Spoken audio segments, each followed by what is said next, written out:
Assalamualaikum warahmatullahi wabarakatuh. Perkenalkan, nama saya Anis Marsilina, mahasiswi dari Institut Agama Islam Negeri Kerinci. Saya berada di Fakultas Tarbiyah jurusan Pendidikan Agama Islam.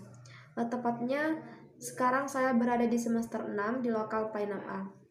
Baik, untuk memenuhi tugas mata kuliah Profesi dan Etika Keguruan, di sini saya akan menjawab pertanyaan yang telah diberikan oleh dosen pembimbing kami, yaitu yang terhormat Ibu Indah Herdingru, SPD MPD. Di sini ada 6 pertanyaan yang diberikan oleh dosen kami. Saya bacakan untuk soal yang pertama. Jelaskan beserta contohnya perbedaan antara profesional dengan pekerja biasa.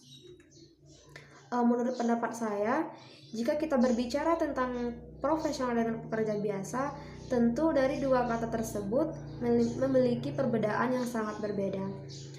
Kata yang pertama, kita berbicara tentang profesional. Jika kita berbicara tentang profesional, tentu yang terlintas ataupun yang terpikir pertama kali di otak kita adalah seseorang yang memiliki kemampuan, seseorang yang memiliki keahlian, ataupun seseorang yang memiliki skill tertentu. Jadi di sini profesional merupakan orang yang sangat ahli dalam suatu bidang tertentu.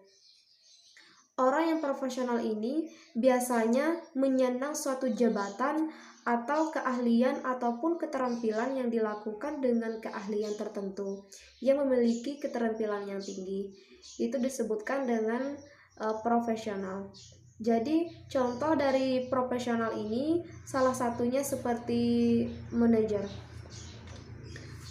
Untuk kata yang kedua yaitu pekerja biasa, tentu jika kita berbicara tentang pekerja biasa sangat berbanding terbalik maknanya dengan profesional tadi. Jadi di sini pekerja biasa ini merupakan suatu kegiatan yang tidak tergantung pada suatu jabatan ataupun yang tidak tergantung pada suatu keahlian tertentu. Jadi dari pekerja biasa ini setiap orang ataupun setiap orang yang berkeinginan untuk bekerja dimungkinkan memiliki pekerjaan, namun tidak tertumpu semuanya pada suatu profesi. Jadi itu disebutkan dengan pekerja biasa. Contoh dari pekerja biasa ini bisa seperti penjaga warnet ataupun seperti operator dan lain sebagainya. Untuk soal yang kedua, apakah yang harus disadari seorang guru terhadap arti pendidikan? Jadi di sini jika kita bertanya tentang kenapa seorang guru harus terlebih dahulu mengetahui apa itu arti pendidikan yang sesungguhnya sebelum ia mendidik, tentu itu akan berlaku. Karena pada dasarnya apabila seorang guru tidak mengetahui terlebih dahulu arti pendidikan sebelum ia mendidik, bagaimana cara seorang guru mendidik siswanya dengan baik? Bagaimana cara guru menyampaikan ataupun mentransferkan ilmunya dengan baik yang bisa mudah ditanggapi oleh siswanya? Sedangkan di sini seorang guru yang ingin mendidik siswanya tidak tahu arti pendidikan yang sesungguhnya itu apa. Jadi di sini guru harus menyadari bahwa pendidikan itu sangat penting untuk dimiliki oleh semua karakteristik siswa yang ada. Penting juga untuk siswa dapatkan pendidikan yang lebih baik guna di masa yang akan datang. Jadi, apabila seorang guru telah mengetahui ataupun telah menyadari arti pendidikan sesungguhnya itu apa, maka seorang guru ini akan lebih mudah mendidik siswanya, akan lebih mudah menyampaikan siswanya, akan lebih mudah menyampaikan ilmu kepada siswanya, dan bahkan si pendidik ini juga akan lebih mudah untuk menjadikan siswanya siswa yang kreatif, siswa yang berprestasi, siswa yang ahli dalam segala bidang, siswa yang mahir ataupun yang bisa dalam segala bidang, siswa yang berpikir luas, siswa yang berprestasi dan lain sebagainya. Apabila seorang guru telah mengetahui arti ataupun telah menyadari arti pendidikan sesungguhnya, maka seorang guru ini akan mendidik anaknya, akan mengajarkan siswanya tentang pelajaran-pelajaran yang lebih baik. Itulah sebabnya kenapa guru harus menyadari arti pendidikan terlebih dahulu sebelum ia mendidik siswanya dengan baik.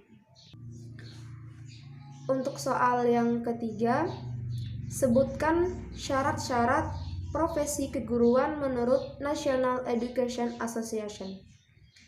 Jadi di sini ada beberapa syarat profesi keguruan menurut National Education Association. Syarat yang pertama yaitu jabatan yang melibatkan kegiatan intelektual.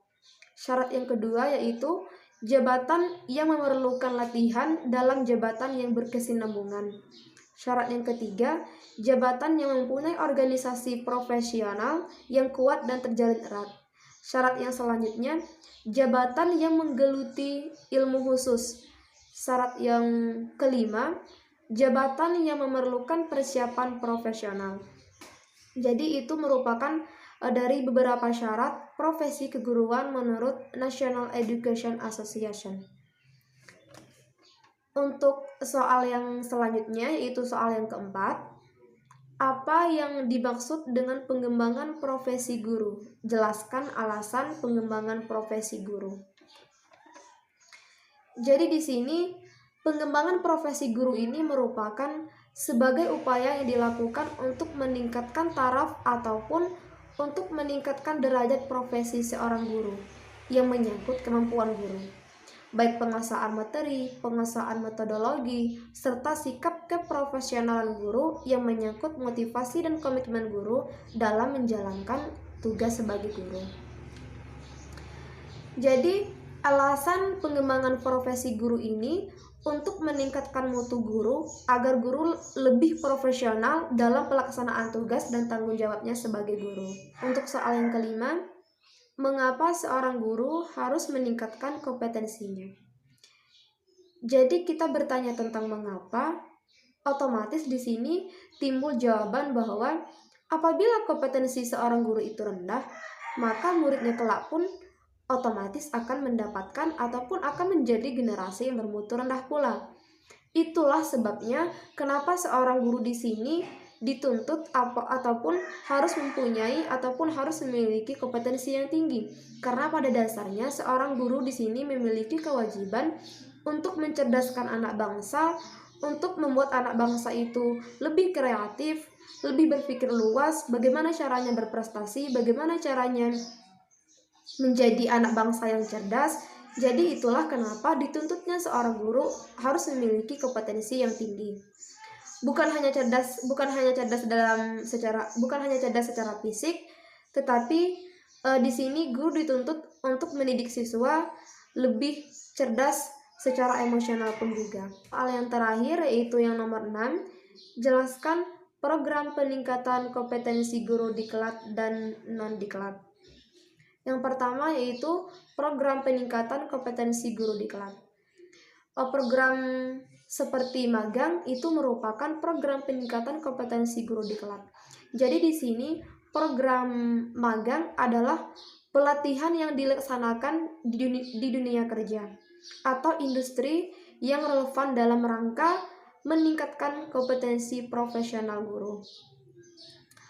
Yang kedua, program peningkatan kompetensi guru non-diklat. Seperti seminar, jadi seminar ini merupakan pengikutsertaan guru dalam kegiatan seminar dan pembinaan publikasi ilmiah juga dapat menjadi model pembinaan berkelanjutan bagi peningkatan keprofesional guru. Jadi itu saja jawaban dari saya atas pertanyaan yang telah diberikan oleh dosen pembimbing kami. Jika terdapat kesalahan dari jawaban saya, mohon dimaafkan. Saya tutupi dengan Assalamualaikum warahmatullahi wabarakatuh.